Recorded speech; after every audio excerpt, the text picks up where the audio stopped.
For the first time in 150 years, an LDS history librarian is unlocking the vault of hundreds of lost sermons by early church leaders. Yeah, the sermons were written in a kind of shorthand, but nobody could really translate the writings until now. Dan Rascone is covering this fascinating story. He joins us now live. And Dan, this is a huge historical undertaking. Yeah, this is big time for the LDS church there, Mark and Shauna. You know, imagine finding sermons, hundreds of them, writings and other things like that, and then not being able to read them. And you know they're from the 1850s. You want to be able to find out what they say. Well, for the first time, a librarian at the history library for the LDS church is bringing these sermons to life.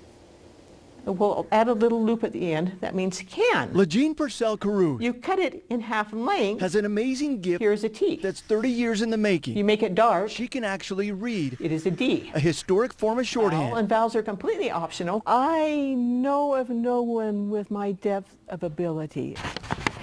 Which in turn is unlocking the lost sermon vault here at the LDS Church's History Library. What I am doing makes documents accessible that no one has read for 150 years. I'm bringing them to life. I'm bringing the people to life because we can see what they really were, how they acted, what they did. Heber C. Kimball got up one day and said, "Excuse me if I don't talk right. I forgot my teeth."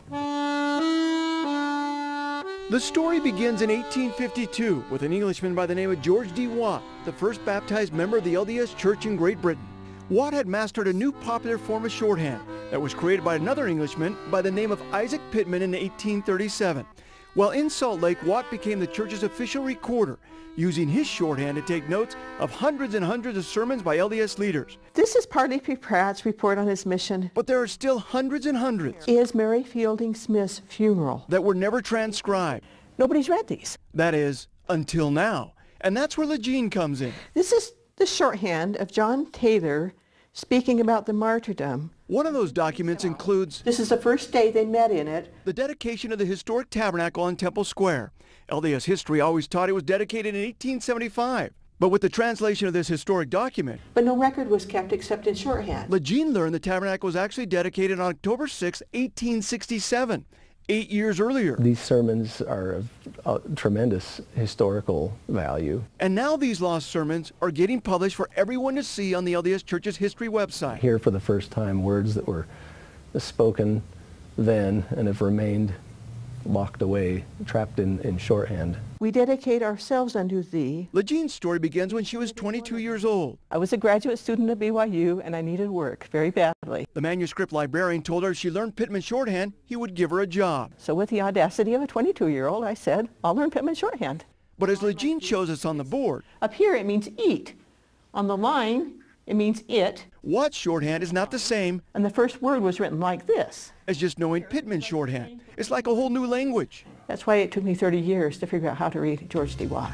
And so month after month, day after day, hour after hour, LaJean can be seen here at the History Library, transcribing these lost sermons. This is the closest we have to the exact words that were spoken. Sound recording was decades away. So we learn exactly how they taught. We see their personalities. We find their faith. We find their struggles. We learn how they really sounded without editing. Each document takes hours and hours to complete. For example, this 20-minute sermon from Brigham Young at the funeral of Mary Fielding Smith took more than 10 hours to transcribe. It can be very exasperating. That's just one sermon of hundreds that are left. It is hard. It is tedious. It is meticulous. It is exhausting. It is draining. But seeing the words pop off these historical pages makes it all worthwhile. But I absolutely love it. I have a deep passion for this work. I'm making them come to life. And you could see that passion and feel it from her as you talk to her there. You know, if you go to the history website for the LDS Church there, you'll notice only 10 sermons right now have been published. So there's still hundreds out there still left. LaJean saying that Brigham Young alone still has some 230 sermons that have never been published or transcribed quite yet. A lot of work to do that's left. She says right now she's training her daughter, also some of other students to try and learn this type of shorthand so they can continue to do this into the future. Mark and Shauna, back to you. Interesting.